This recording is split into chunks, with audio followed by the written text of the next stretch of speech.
Nabasa ko po yung salaysay ninyo at nahilo ho ako sa dami ng zero sa mga halagang binabanggit ninyo. Mahigit 111 million ang pumasok sa mga accounts ni BP Sara as of April 2016 pa lamang. Naniniwala din po kayo na ito pong mga milyon-milyon pisong ito dahil lang po sa ang nagbigay po niya na isa sa Mioy, galing po yan sa droga. Yes, Your Honor. Matapang sa salita, pero umiiwas sa tanong. Remember the Sheriff Shipans. Matapang sa mga taong walang laban. Mr. Senator, binanggit po ninyo sa paragraph 23 at 24 na si Vice President Sara Duterte at ang kanyang pamilya ay tumanggap ng daang-daang milyong piso mula kay Samuel Sami Uy. Tama ho ito, hindi ho ba? Yes, Your Honor. O, naniniwala din po kayo na ito pong mga milyon-milyong pisong ito dahil lang po sa ang nagbigay po niya na isa sa Mioy, galing po yan sa droga. That part of the affidavit of the Honorable Trillanes? Yes. Yes, Your Honor. Okay, you may proceed. Yes, Your Honor. Okay. Nakalagay po dito sa number 35 ng inyong salaysay, ang mga transaksyong pinansyal ni Sara Duterte at ng mga malapit na miyembro ng kanyang pamilya na nag-uugnay sa kanya kay Sami Uy at sa mga tinukoy na personalidad na sangkot sa droga o drug personalities ay lubhang nakababahala. Hindi lamang dahil ito ay malinaw na paglabag sa konstitusyon at sa iba't ibang batas ng bansa, kundi malinaw din itong naglalagay ng malalim na pagdududa sa kanyang personal na integridad at kakayahan o moral capacity upang patuloy na magsilbi bilang pangalawang Pangulo ng Pilipinas. Ito po ay nabanggit po ninyo na malinaw. Yes, Your Honor. Oo.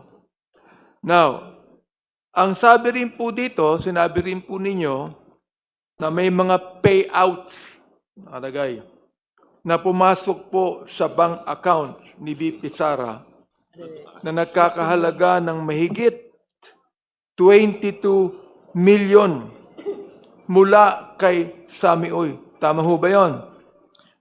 Yes, Your Honor. At ito lang po yung nakita namin na nakapangalan sa kanya na manager's checks. Pero pag titignan po natin doon sa Annex A na isinumite, yung mga pumasok po na malalaking mga deposito ay tumutugma din dito sa March or April tapos October. So, ang conclusion ko po dito ay nung una, cheque ang ibinibigay, pero kinalaunan, mga bank transfers na. Kaya yun po ang personal conclusion ko based dun sa mga movements na nakita namin sa bangko. Pero ito po, maliwanag kasi manager's check po ito na nakapangalan po sa kanila, mga miyembro ng pamilya. Ito po naman, Madam Chair, Senator, no? Hindi lamang droga, kundi nabanggit po ninyo sa number 25, si Sami Uy ay isang kilalang political contributor ni Rodrigo Duterte at kilalang kasama o kasosyo ni Michael Yang, ang dating economic advisor ni Duterte na siya namang iniugnay sa mga kontrobersya ng family at Pogo. Gayon din sa bilyong-bilyong halaga ng mga illegal na droga na nakumpiska sa isang bodega sa Pogo Compound sa Porac, Pampanga. Ito po yung nasabi nyo, di ba? Yes, Your Honor. Therefore, pinapaniwalaan nyo rin po ba na hindi lang droga, kundi Pogo rin?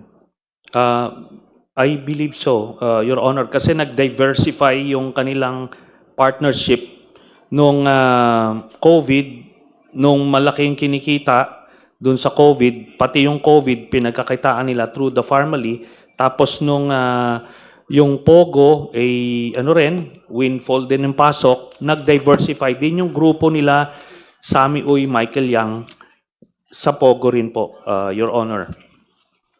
Gusto ko pong, Madam Chair, gusto ko pong tanungin ang AMLAC kung meron silang mga record sapagkat nabanggit po ni Senator Llanes lahat ng mga bangko dito eh.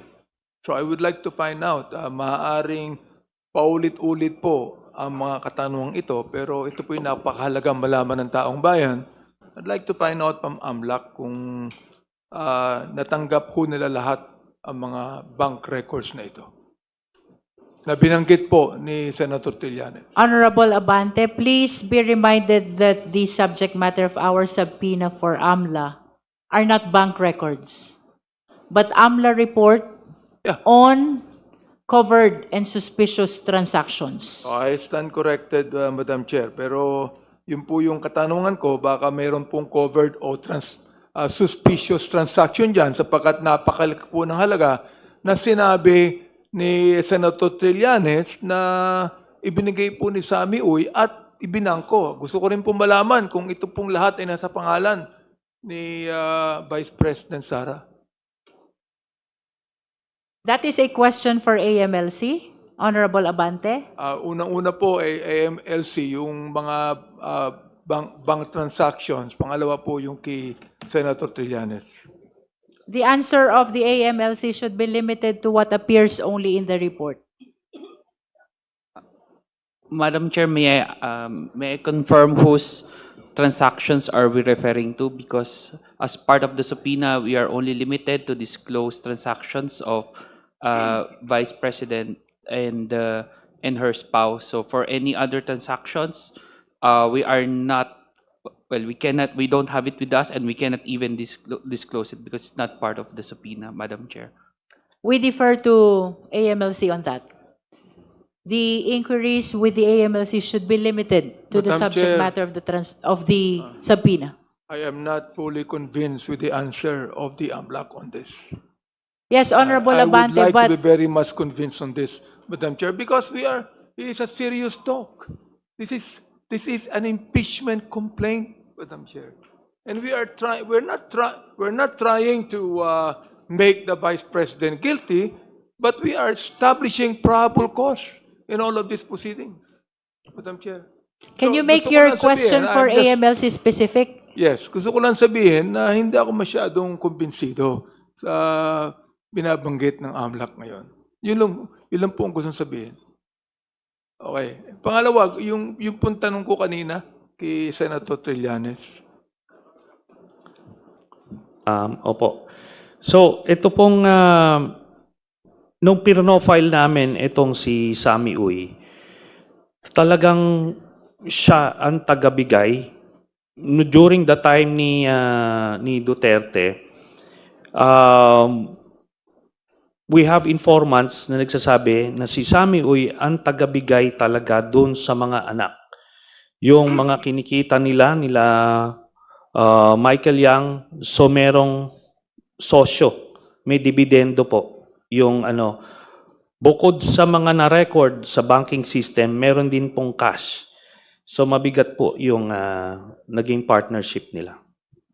Opo. So habang, Madam Chair, habang pinapakinggan ko po ang naging presentation at testimony ni former Senator Trillanes, I think it is important to put on record na ang narinig natin ngayon ay hindi lamang haka-haka o mere accusation na walang basehan. Nakita po natin lahat ang ating nalaman dito. May basehan lahat ng sinabi ng resource person ngayon at bilang isang miyembro ng committee, ang takeaway ko dito ay simple lang. These are matters that deserve verification. Ang mga inilalahad ngayon ay nangangailangan ng mataimtim na pagsusuri. Hindi naman po natin sinasabi dito na ito na ang final conclusion. Hindi pa po. Subalit may sapat na basihan para sabihin na kailangan pa itong suriin ng mas maigi. May I continue on with my manifestation, Madam Chair? You may continue, Honorable Abante. Gusto ko lang pong sabihin sa aking manifestation, ito, bakit po kinakailangang sumipot ni Vice President Sara dito? Alam nyo, Madam Chair at my dear colleagues, ang hirap sa atin, kapag ordinaryong tao ang may kaso, arrested agad. Pero kapag bilyon na ang pinag-uusapan, biglang confidential o kaya ay busy sa trabaho. Iniwala po ako that when serious allegations are raised, Congress has only one responsibility: to act, to examine, to let the process move forward. Ako po, I am disappointed na wala ang ating Vice President. But I'm not surprised, Madam Chair. I'm not surprised. Pero mas maganda sana kung nandito siya sapagkat palagay ko nakikinig siya. Alam niya lahat ng pinag-uusapan dito. Oho. Now, the Vice President has shown a pattern. Matapang sa salita, pero umiiwas sa tanong. She is tough when speaking to media, when issuing statements, pero kapag haharap sa proseso, biglang nawawala. Madam Chair, this is not only about attendance. This is a preview of leadership. Sabihin ko ulit, a preview of leadership. Binanggit niya na gusto niya maging Pangulo ng Pilipinas. So, ibig sabihin, pag siya Pangulo ng Pilipinas, hahayaan niya na pumunta lang sa media ang isang leader ng bansa upang sabihin ng mga bagay na ito kaysa siya ay humarap sa committee na siya nag-iimbestiga. A leader, Madam Chair, who avoids questions sends a dangerous message. That power is above accountability. Hindi pwedeng piliin lang kung kailang kasasagot. Public office demands transparency because, as the Constitution says, public office is a public trust, especially when the questions are quite serious. Now, we have seen this before. Toughness directed at those who cannot fight back. Remember the Sheriff Shipans. Matapang sa mga taong walang laban. Real leadership is tested when you face scrutiny, not when you avoid it. So batay po sa affidavit ni Senator Trillanes, Madam Chair, mahigit 111 million ang pumasok sa mga accounts ni VP Sara as of April 2016 pa lamang. May mga summary of deposits din na nagpapakita ng mahigit na 2.4 billion pesos na dumaloy sa account nila, silang dalawa, ni dating Pangulong Duterte. Now, this is not political harassment. Madam Vice President, hindi po ito chismis.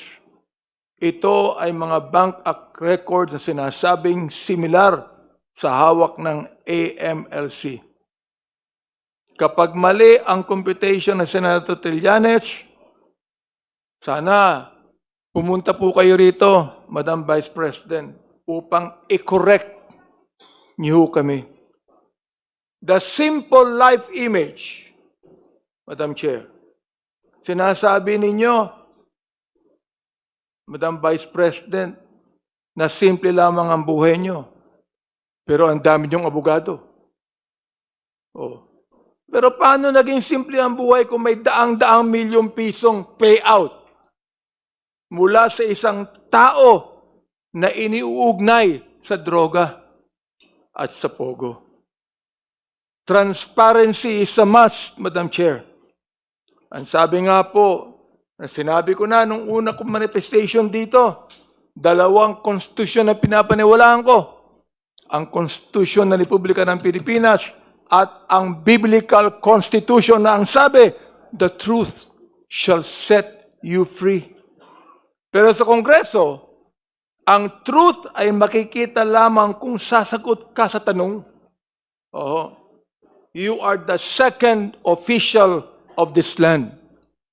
Hindi pwedeng sa video ka lamang sumasagot habang kami rito ay naghahanap ng katotohanan.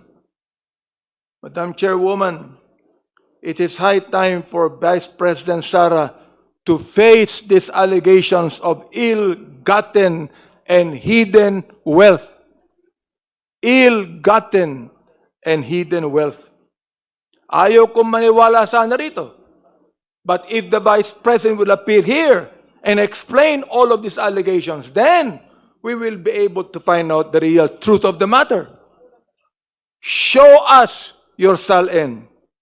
Explain the Sami Uy checks. And prove to the Filipino people na ang yaman ninyo, Madam President, Madam Vice President, ay galing sa pawis, hindi sa payout.